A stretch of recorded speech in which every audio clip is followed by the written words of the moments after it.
Active Radio. Le Zoom. Bonjour à tous et à toutes et merci d'avoir choisi Active Radio. Dans le cadre du partenariat entre Active Radio et Atmo Grand Est, aujourd'hui nous allons vous présenter la plateforme Signal Air avec Emmanuel Janssem. Bonjour. Oui, bonjour tout le monde. Donc vous êtes ingénieur d'études et responsable de l'unité des enjeux émergents. Est-ce que tout d'abord vous pouvez nous parler de votre rôle au sein d'Atmo Grand Est ? Alors, tout d'abord, comme vous l'avez dit, je suis responsable de l'unité enjeux émergents. C'est une unité récente au sein de l'association Atmo Grand Est, l'association qui surveille la qualité de l'air sur la région Grand Est.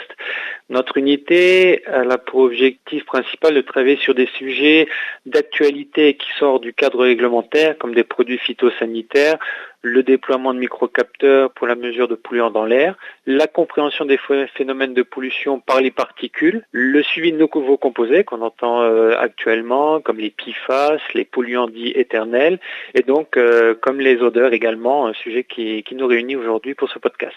Donc une plateforme qui se nommait Odo et qui se nomme maintenant Signal Air, qui est développée par Atmo Grand Est. Donc cela signifie que c'est un outil de signalement des odeurs. Oui, alors Signal Air, et comme vous l'avez précisé, anciennement s'appelait Odo. Cela parle notamment aux personnes qui sont sur le territoire du Grand Reims. Le Grand Reims avait été le premier territoire, on va dire test, pour cette plateforme de signalement, qui est devenue Signal Air dans un optique, on va dire, de développement au niveau national. Au sein de notre structure et en lien avec les choix qui ont été faits par nos membres, on l'a développé sur toute la région Grand Est.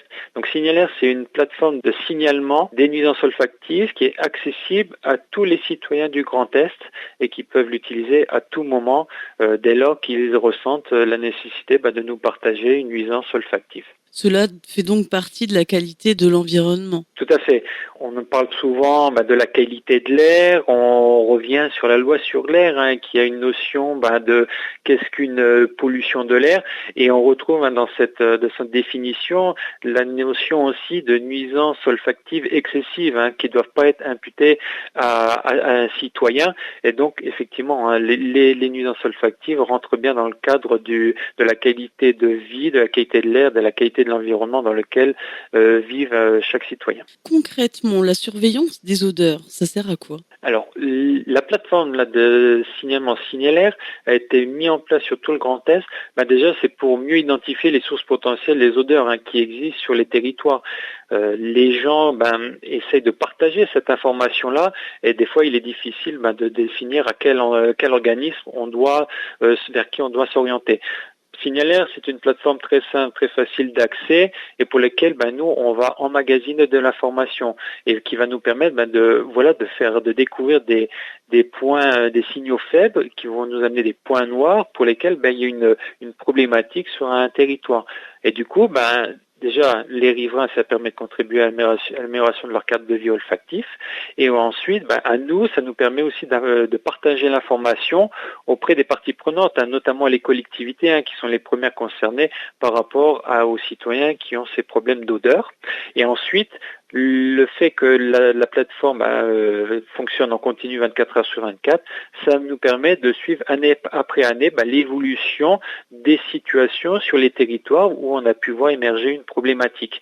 Et donc, in fine, voir si en accompagnement des acteurs locaux qui, eux, auront pris des actions concrètes sur leur territoire, ça a eu un effet bénéfique dans le temps. Aujourd'hui, comme vous l'avez dit, on va parler de la plateforme Signal Air. Cette plateforme, nous parlons de nuisances olfactives, comme vous l'avez dit, qui apparaissent comme second motif de plainte après le bruit. Alors, qu'est-ce qu'on entend justement par des nuisances olfactives ? Les nuisances olfactives, alors faut avoir une notion par rapport à la nuisance, c'est quelque chose qui va dégrader finalement notre environnement, notre quotidien, en induisant une gêne pour les personnes qui vont la subir. Donc souvent, c'est des odeurs nauséabondes concrètement on ne sent pas au quotidien et qui vont donc nous interpeller et donc faire que on va avoir une gêne, surtout si c'est fréquent, si l'odeur revient fréquemment, et aussi par rapport à la sensibilité que l'on peut avoir par rapport à certaines odeurs. On n'est pas tous égaux par rapport à ça. D'accord, donc chaque particulier a la possibilité d'utiliser Signal Air, mais aussi apporter des éléments de réponse sur une odeur ou des risques pour la santé ? Tout à fait. Alors, on reviendra sur le risque de la santé par la suite. À savoir en tout cas que la plateforme signalaire, c'est tout citoyen qui peut émettre un signalement. Il n'y a pas de limitation dans le nombre. Le but étant quand même d'être objectif par rapport à ce qui se passe sur une situation réelle. Et donc derrière, par rapport à ça, il intervient avec une notion de caractérisation de l'odeur. La géolocalisation est automatique sur la plateforme, sur l'application. Il va y avoir aussi du coup des informations qui vont être demandées dans un formulaire. L'intensité, est-ce que c'est faible, forte? La perception, est-ce que c'est en continu? Est-ce que c'est par bouffée? L'évocation. Alors on va parler d'évocation type industriel, agriculture, excréments, voilà, qui vont potentiellement nous donner une information sur l'origine potentielle de cette odeur. Et derrière, il peut y avoir également des informations complémentaires qui peuvent être données par le citoyen dans la case commentaires. Donc les signalements, une fois qu'ils sont faits, j'imagine, permettent de dresser une cartographie de nuisances par secteur. Est-ce que vous auriez des chiffres à nous communiquer? Alors, en termes de chiffres, depuis la mise en place d'Odo puis signalaire désormais sur d'abord Grand Reims, puis Strasbourg, Tonneau, puis maintenant sur tout le Grand Est, on est à plus de 5000 signalements enregistrés sur la plateforme. Pour vous donner des chiffres plus précis en termes de répartition géographique, ça correspond à 168 communes et plus de 50 établissements publics à coopération intercommunale. Par rapport à ça, depuis l'ouverture de Signalaire sur le Grand Est, donc là c'était fin février 2023 jusqu'à aujourd'hui, on a comptabilisé 1712 signalements, donc vous voyez un peu plus de 1700 signalements sur 1 an et demi de fonctionnement sur le Grand Est.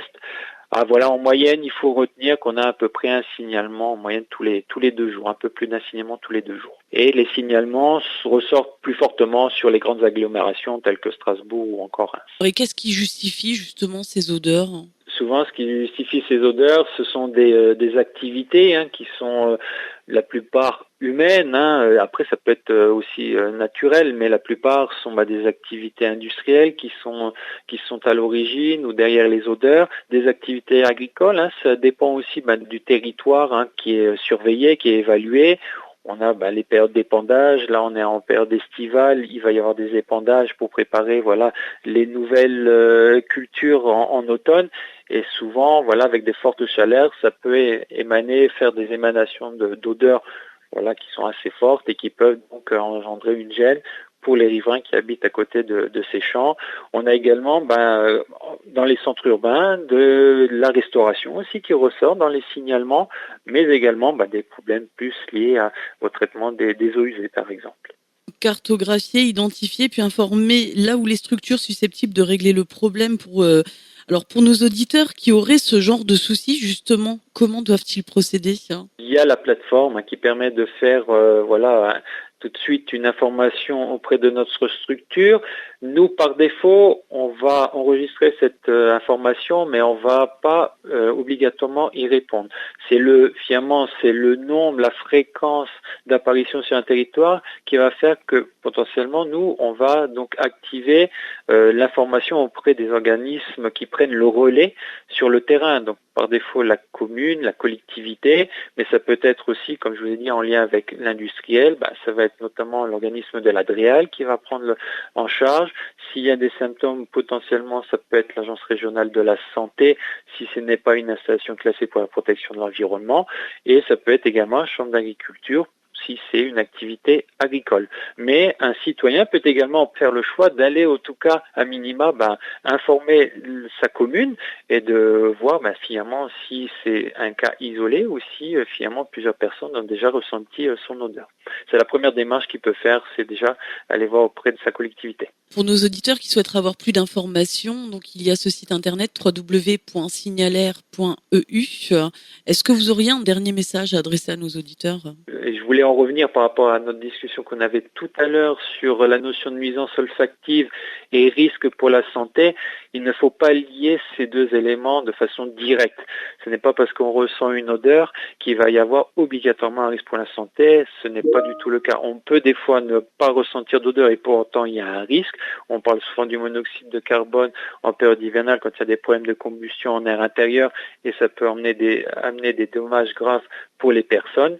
À savoir que la plupart des odeurs que l'on ressent sont liées à des composés qui ont des seuils de détection très faibles par rapport à leur seuil, à leur limite de risque pour la santé. Donc, par rapport à ça, il faut se rassurer. Et dans tous les cas, sachez que par rapport à ça, il peut y avoir, en termes d'action par la suite menée notamment par les collectivités, de réaliser des mesures concrètes sur le terrain pour les composés qui ont des valeurs sanitaires pour voir concrètement les niveaux auxquels on se retrouve sur leur territoire. Je vous remercie, Monsieur Janssem, d'avoir accepté notre invitation. Le plaisir a été partagé et donc, pour rappel, n'hésitez surtout pas à utiliser l'application Signalaire qui se retrouve donc sur toute la région Grand Est. Info locale, reportage et bons plans, c'est ici, Active Radio. Tous les jours, au plus proche de vous.